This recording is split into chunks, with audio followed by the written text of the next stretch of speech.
Good morning. On this special occasion, I want to honor someone very important to me. Someone who not only impacted my life, but impacted the lives of so many others. Today we're going to honor Helen Case Wade, my grandmother. She's a big deal. So in the 1950s, I'm sure you guys all heard stories how bad things were. We had segregated schools, excessive racism, and African Americans being treated unfairly all over the world. Blacks were going to black schools, whites were going to white schools, and nobody came together. In 1955, at the age of only 16 years old, my grandmother, Helen Case Wade, was the first African American to integrate Lafayette High School in Lexington, Kentucky.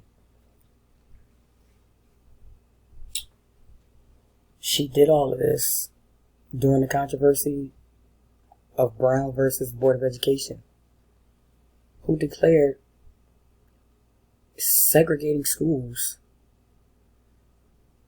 were considered unconstitutional.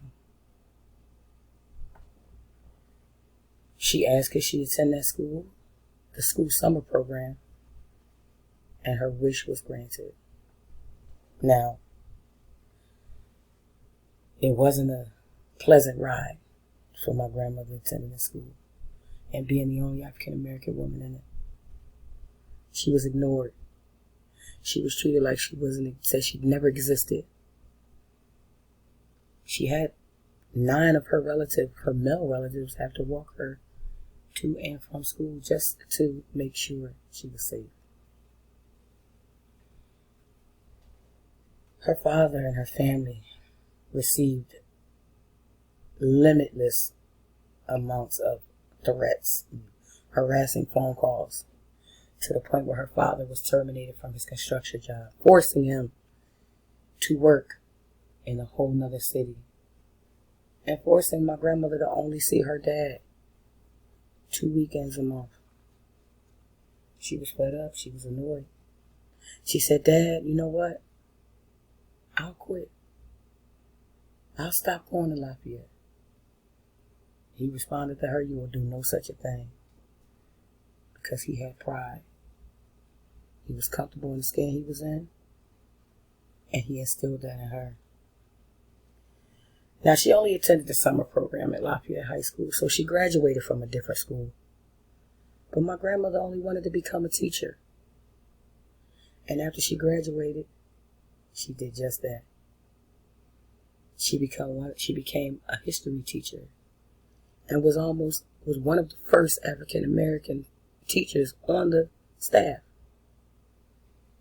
Her first teaching job was John Adams High School, Cleveland, Ohio.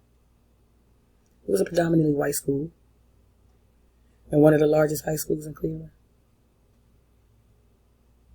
When she spread the word about being a teacher at John Adams, no one even believed her. She had to get proof to show that it was true.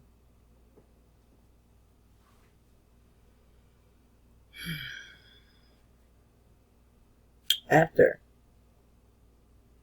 teaching for years and years and years and years, she must have taught at several different schools. Lafayette reached out to her, and the University of Kentucky also reached out to her, and they gave her a scholarship in her name called Teachers of Honor, called Future Teachers of Color. Let me tell you something. I'm so proud of my grandmother. For her to have gone through something like that and to experience something like that and to come out of it a blessed individual, to achieve the goals that she wanted to achieve and to become the person that she wanted to become, and went through all of the obstacles that she achieved. I salute my grandmother, and I always will. You see, this is what she always used to say. When you have pride in who you are, don't back down on doing what is right. She instilled that in me to this day.